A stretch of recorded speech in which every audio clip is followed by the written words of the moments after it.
Labadiena, mėly mano YouTube kanalo žiūrovai. Kelios įžvalgos apie drąsą, gyvenimą ir virusus. Šiandien po ranka papuolė labai įdomus straipsniai. Du. Netgi vienas Raimundo Palmerio Taipėjaus, kaip ir turbūt kažkoks mokslininkas, kurio pavadinimas dėmesio. Vakcinos šalutinės reakcijas sustiprino antivakserių įrašai socialinėse grupėse. Aš pagalvoju, ant kiek žmogus turi būti trenktas, kad parašyti tokį dalyką. Žmonės, kuriems iki dabar dar neapykanta visur yra labai plati, labai tokia perėjus į pasyvę agresiją, jie pasirodo kažką tai. Tie žmonės, kurie kėlė klausimus, jie kažkam tai ūmino pašalinės reakcijas. Toks yra, tikėjimo mokslų kabutėse ar ten edukuotos vakcinacijos, beprotybės turbūt viršūnė. Jau daugiau apkaltinti jau turbūt yra neįmanoma ir tai yra solidžiai publikuojama PubMedo sistemoje. Aš įdėsiu screenshotą, ant kiek gali būti kvailybės šėlsmas.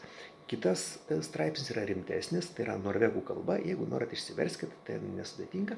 Reiškia, Pasaulinė sveikatos organizacija įtarė, kad šių metų sezoninio gripo vakcina yra neveiksminga prieš tam tikrą kritinės membranos komponentą.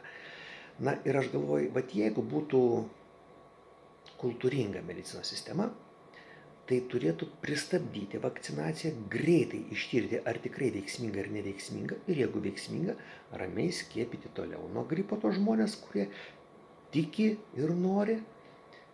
O jeigu neveiksminga, tai turėtų sustoti. Kam žmogui apkrauti jo imuninę sistemą visiškai be reikalo, be jokios prasmės ir susilpninti jį naujo viruso akivaizdoje. Bet vargu ar tai bus padaryta dėl to, kad mūsų žiniasklaidoje apie tai nėra nei žodžio. Ir dar toks labai mane nuliūdinęs faktas, man teko bendrauti tiesiogiai, iš pirmų lūpų girdėjau, moteris, kuri labai pilietiška, pajutus, kad universitetai engia savo studentus, pažeidinėja jų teisės visiškai be jokio pagrindo ir tiesiog norėjo sukurti grupinį ieškinį, jos Facebook grupė taip ir vadinasi grupinis ieškinys, ir tik reikėjo studentų parašų, tai ne kažin kokio kiekio. Moteris pasiėmė atostogas, atsisėdo su staleliu ir kėdute prie universiteto ir stendukų ir informavo studentus, tiesiog rinko jų parašus. Ir sako, maždaug aš apskaičiavau pagal laiką, kiek pabendrauju per valandą, kad praėjo maždaug 2,5–3,5 tūkstančio studentų. O už savo teisės pasirašė, atspėkit kiek, savo galvoj kažkokį tai skaičių nusistatykit. Tai dabar atsakau, pasirašė 2. Ar tikėjotės, kad tiek bus? Tikrai mane labai liūdina tokia mūsų jaunosios kartos abejingumas savo, susitaikymas. Ir, kodėl jūs jaunuoliai taip leidžiat su jumis elgtis? Kas su jumis yra negerai? Kas jūs augino? Kokie tėveliai? Paprastai agresyvioji pusė yra tie, kurie yra, Ingridos komjaunuoliai, tie, kurie garsiai rėkia už viską, imk Ingridą, imk gėjų, imk kaukę, imk vakciną, imk Ukrainą. Mes tas isterinės kryptis. Kodėl taip yra? Tai yra dėl to, kad šitie isterikuojantis jaunuoliai, jie yra giliausiai psichiškai traumuoti.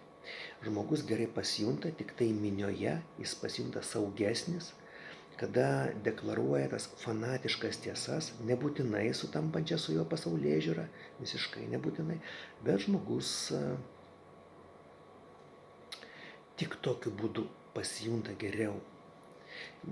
Šitam tų dviejų atvejų fone dar unikalesni atrodo studentai Rūta Nazaraitė, Kęstutis Juočeris, tai tie žmonės, kurie įkūrė tarptautinę studentų grupę, kovojančią už savo teisės. Jūs esat brangakmeniai Lietuvos studentijoje. Ir kur yra riba? Jeigu kokia nors, Lietuvos politikos žvaigždė dabartinių valančių išrikiuotų, jūs dabar ant sniego, mėly Vilniaus universiteto studentai, ir pasakytų, o dabar jaunime mauniesi kelnes. Ir jūs maustės kelnes. Dar gal 20% bandytų nesimaut kelnes ir sakytų, mums šalta. O toji politikos žvaigždė pasakytų, o Ukrainoje yra dar šalčiau, greit maukitės vatnikai kelnes. Ir mautumėtės kelnes. Ir pasakytų, o dabar jaunime prikakojat po 2 krūveles mažų. Ir kakotumėt, stenėtumėt taip raudoni kaip burokai, kad akys iškristų. Jūs, mėly studentai, kurių teisės buvo labai pažeistos. Ir jeigu ta politikos žvaigždė dar pasakytų, o dabar dainuokit dainelę padėkos mūsų valdžiai. Ir dainuotume tikriausiai taip, kokią nors dainelę, nutartėjant kalėdom. Ačiū tau, Šimonyte Arūnai Dulky, kad neleidot mums įeiti į bendrabutį. Hei, ir dainuotume tol, kol po truputėlį pradėtumėt kristi. 1, 2, 2, 3 ir kristumėt iš šalčio. Ir tik 2 iš jūsų nusispjautumėt ir nuėtumėt į troleibusą. Ar nuėtumėt kažkur tai pasišildyti. Mėly jaunuoliai, nebūkit tokie savo bejingi. Nebūkit tokie inertiški. Nebūkit amebos. Nepasiduokit jūs tą isterijai. Kažką darykit. Aš nežinau, kur yra ta amžiaus riba. 30-40 metų, kada žmogus tapo toks konkretus, toks Šimonytės komjaunuolis. Kas jums pasidarė? Pasižiūrėkit filmą Svečiuose. Ar jūs norit tokios totalios kontrolės? Tiesiog įsiprasmint tokius senovinių filmų, tokių nebūtinai senovinių, toks apokaliptinis scenarius, jeigu prisimenat, visi žmonės vienodai aprengti, tik tai galvo, tik tai veidukai tokie kyšo, iš po kombinezonų, net veidukai vienodai padekoruoti. Ir su viskuo sutinkat ir labai, labai audringai plojat iš to sutikimo. Ar jūs gundo tokia ateitis? Ar jūs norite tapti kažkokio eksperimento dalyviais ant savęs? Pagalvokit, jaunuoliai, tai mano kreipimasis į jūs. Ačiū, iki.